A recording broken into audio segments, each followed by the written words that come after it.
कुछ लिखूं क्या? कोई जरूरत नहीं, शादी रख।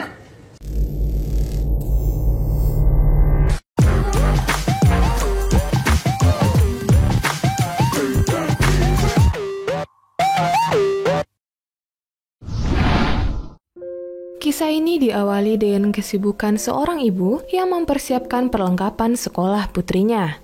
Setelah kepergian sang putri, kewajibannya sebagai istri kembali ia jalankan. Dia adalah wanita hebat bernama Ila.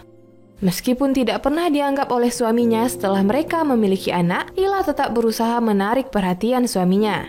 Dengan bantuan Bibi Despande, wanita parubaya yang tinggal di lantai atas apartemennya, hari ini Ila belajar resep baru untuk bekal makan siang suaminya. Setelah masakan siap, Ila mengirimkannya kepada kurir pengantar makan siang.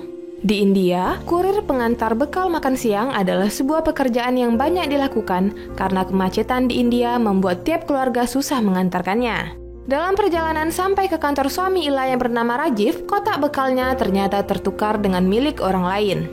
Di sebuah kantor akuntansi, seorang pria parubaya bernama Sajan atau yang lebih dikenal dengan panggilan Fernandes agak sedikit aneh melihat kotak bekal makan siangnya.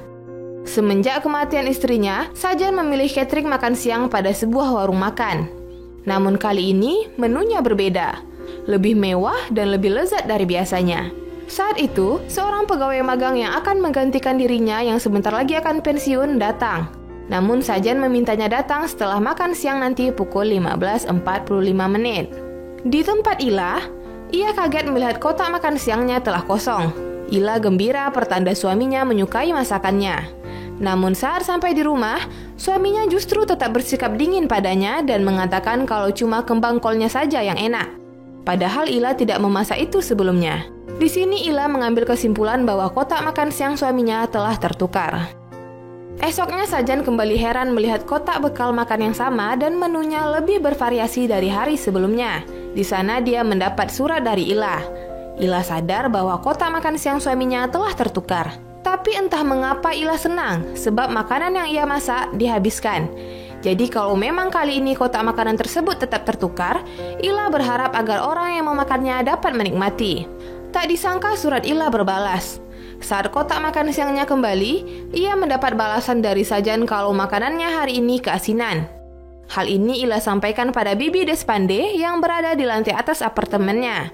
Bibi Despande kemudian memberikan cabai dan menyuruh Ila untuk menambahkan bahan tersebut ke makanannya esok. Perintah tersebut Ila turuti dan kotak makan siang tetap diantarkan ke tempat yang salah. Meskipun Ila tak mengirimkan surat apapun, namun Sajan kembali memberi komentar lewat sebuah surat setelah makan tersebut habis. Bagi Sajan, hari ini garamnya pas, hanya saja terlalu pedas. Ia senang karena Ila memberi 2 buah pisang sebagai pencuci mulut dan penghilang rasa pedas. Hari keempat, Ila kembali mengirim surat dan mulai berani berbagi cerita dengan Sajan. Ia mulai menceritakan sikap suaminya yang selalu cuek kepadanya, dan siapa itu Bibi Despande yang selalu memberinya resep masakan baru. Setelah kotak makan siang tersebut dikembalikan pada Ila, ia mendapat balasan surat dari Sajan. Sajan mencoba menenangkan Ila dengan menuliskan mungkin suaminya terlalu capek karena sibuk bekerja. Terlebih pertumbuhan penduduk semakin tinggi di India. Sajan sampai menceritakan bahwa setelah kematian istrinya, ia juga susah untuk mendapatkan tempat pemakaman untuk dirinya nanti. Memberikan adik untuk anaknya Ila menjadi salah satu ide yang diberikan oleh Sajan agar hubungan Ila dan suaminya kembali harmonis. Malamnya Ila mencoba menjalankan saran dari Sajan. Ia mulai mengingatkan suaminya momen saat mereka bulan madu dulu. Karena tak menunjukkan respon yang tepat, Ila langsung to the point dan mengatakan tentang rencana adik untuk anak mereka. Namun Rajiv jelas menolak. Esok paginya, Sajan terkepung di tengah kemacetan kota Mumbai. Ia kemudian turun dari bus dan memilih naik bajai namun tetap terkena macet. Sang supir bajai bercerita bahwa tadi pagi ada kejadian bunuh diri seorang ibu dan anak yang melompat dari atas gedung apartemen. Entah mengapa, Sajan langsung teringat dengan Ila. Di kantor ia terus melihat jam berharap makan siang akan segera tiba pertanda Ila baik-baik saja. Setelah makan siang sampai, Sajan bergegas untuk segera makan. Ia segera mendapati surat dan hendak membacanya. Namun pegawai magang yang terus Sajan abaikan datang dan menanyakan tentang pelatihannya. Sajan kembali dengan alasan klisenya untuk kembali lagi datang pada pukul 15:45. Kali ini pegawai magang tersebut terdiam. Kemudian ia mengatakan bahwa namanya adalah Aslam Syekh, nama yang ia berikan sendiri kepada dirinya karena ia anak yatim. Syekh yang mulai kesal karena selalu Sajan abaikan, berargumen kalau ia bisa melakukan semua hal baru dengan sendirinya.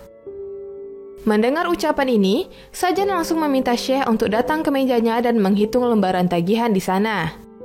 Syekh senang, kemudian langsung pergi melaksanakan tugasnya. Sajan kembali membaca surat Ilah. Kali ini Ilah menceritakan tentang kematian saudaranya dan betapa berat kehidupan ibu yang bunuh diri dengan anaknya kemarin. Sajan lalu membalas bersama kotak bekal yang dikembalikan pulang ke tempat Ilah. Sajan meminta Ilah untuk tidak berpikiran buruk seperti itu, karena sesuatu yang terlihat belum tentu aslinya buruk.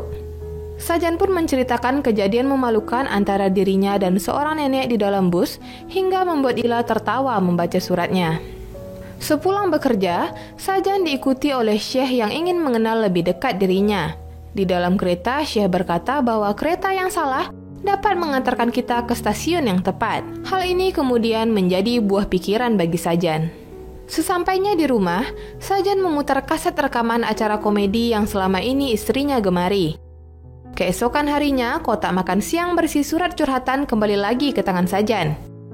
Kali ini Ilah menceritakan bahwa ia tak sengaja menemukan buku resep makanan berbahan dasar apel dan langsung mencoba memasaknya untuk Sajan.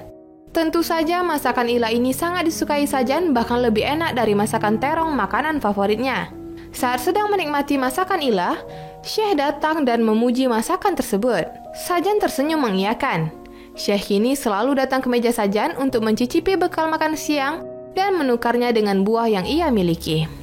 Sekembalinya kotak makan siang yang telah kosong ke tangan Ilah, dengan buru-buru Ilah langsung duduk senyaman mungkin dan membaca surat tersebut. Kini kegiatan surat menyuratnya dengan Sajan seperti menjadi hiburan tersendiri bagi Ilah. Sajan bercerita bahwa masakan Ilah kali ini sangat enak, bahkan melebihi masakan terong kesukaannya. Begitulah kira-kira balasan Sajan kepada Ilah. Sajan juga menceritakan kalau malam tadi dia menonton seluruh acara komedi yang direkam mendiang istrinya. Saat menonton acara tersebut, Sajan tersadar betapa menyesal dan rindunya dia melihat istrinya yang sedang tertawa melihat acara komedi, sementara ia selalu sibuk memperbaiki sepeda di balkon. Esoknya seperti biasa, di dalam kotak makan siang Sajan terdapat surat dari Ilah. Ilah juga menceritakan bahwa ayahnya kini mengidap kanker paru-paru karena kebiasaan merokoknya. Namun ayahnya justru tak mau berhenti karena ayah Ilah merasa dengan rokok sakitnya akan hilang. Dan sekarang ayahnya terbaring tak berdaya di rumah ibunya. Malamnya Sajan pun tak merokok untuk pertama kalinya karena ia teringat dengan pesan Ilah. Hari berganti kembali. Kini Ilah memasak terong setelah ia tahu makanan tersebut merupakan makanan favorit Sajan. Setelah selesai memasak, Ilah mulai mencuci dan mencium satu persatu baju suaminya. Namun kali ini Ilah mencium bau parfum perempuan dari baju suaminya, dan ini membuat Ilah terdiam seribu bahasa. Selepas menjemput putrinya dari sekolah, Ilah mengunjungi ibunya. Ibu Ilah kini mengalami kesulitan ekonomi untuk pengobatan ayahnya. Ilah pun kemudian berencana untuk meminjam Rp5.000 dari Rajif suaminya. Setelah pulang dari tempat ibunya, Ilah mendapati bahwa kurir pengantar makanan sudah mengantar kotak makan siang yang sudah kosong. Di sana ia kembali mendapat surat dari Sajan kalau kemarin ia membeli sebuah lukisan pemandangan kota yang tak disangka terdapat dirinya di dalam lukisan tersebut. Sajan juga menuliskan bahwa semua akan berubah seiring berjalannya waktu.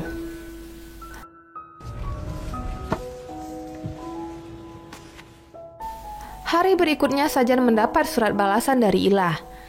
Di sini Ilah langsung menerangkan bahwa ia merasa kalau suaminya mempunyai hubungan gelap. Dia ingin pergi dari suaminya, tapi ia masih bimbang. Namun Ilah berencana untuk pergi ke Butan karena di sana merupakan negara yang bahagia. Tak disangka Sajan membalas surat Ilah. Ia mengatakan bagaimana kalau mereka pergi ke Butan bersama. Setelah mengirim surat pada Ilah, Sajan terlihat sangat bahagia. Sampai sepulang bekerja, Syekh merasa heran kenapa Sajan terlihat sangat berbeda hari ini. Namun Sajan hanya tersenyum dan menanyakan apakah Syekh pernah pergi ke Butan. Esoknya Sajan kembali tersenyum mendapat balasan dari Ila.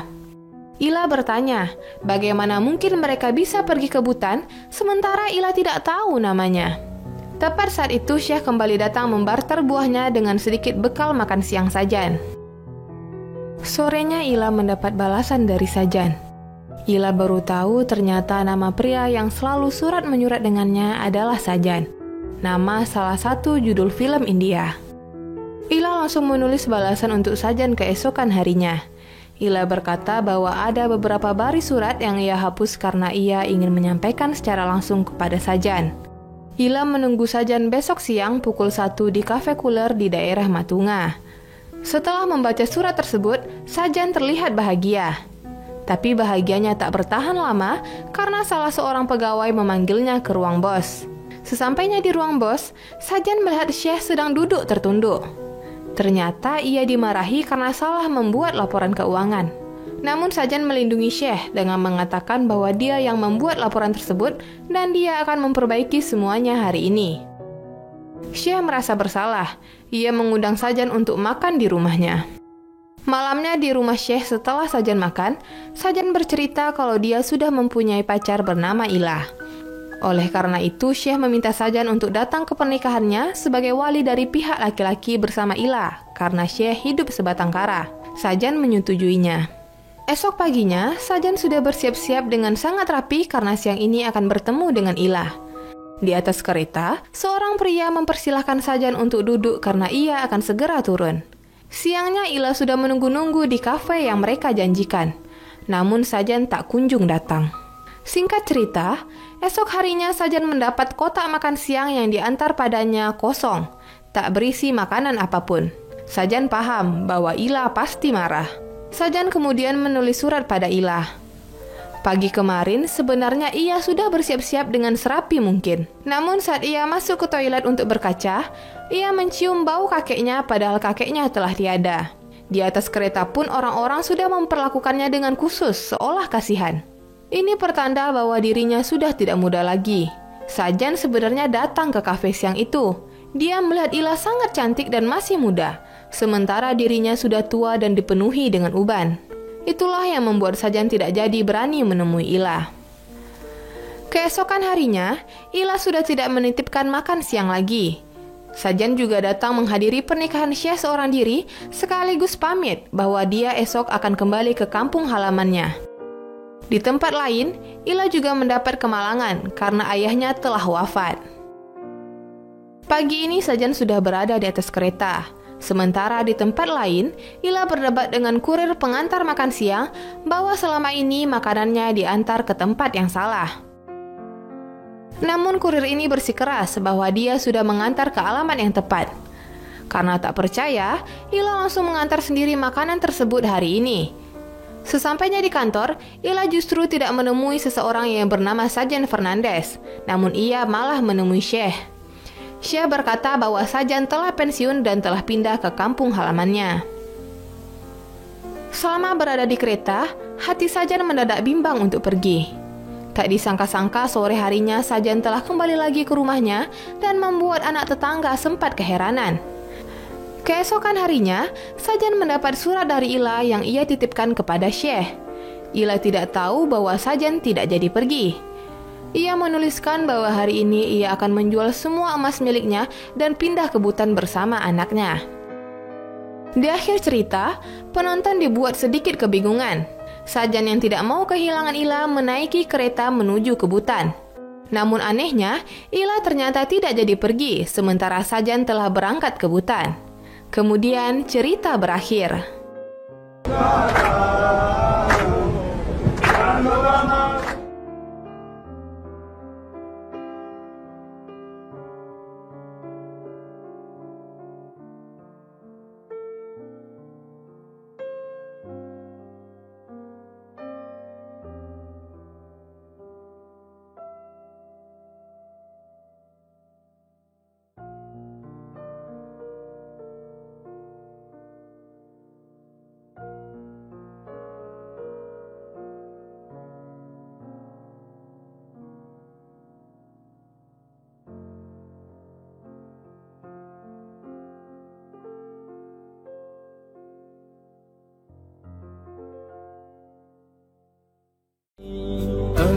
kini bukanlah untukku. Sungguh ku tahu ingin ku telah jauh. Cukup sudah kau lupakanlah masa-masa itu, saat dulu aku di hatimu.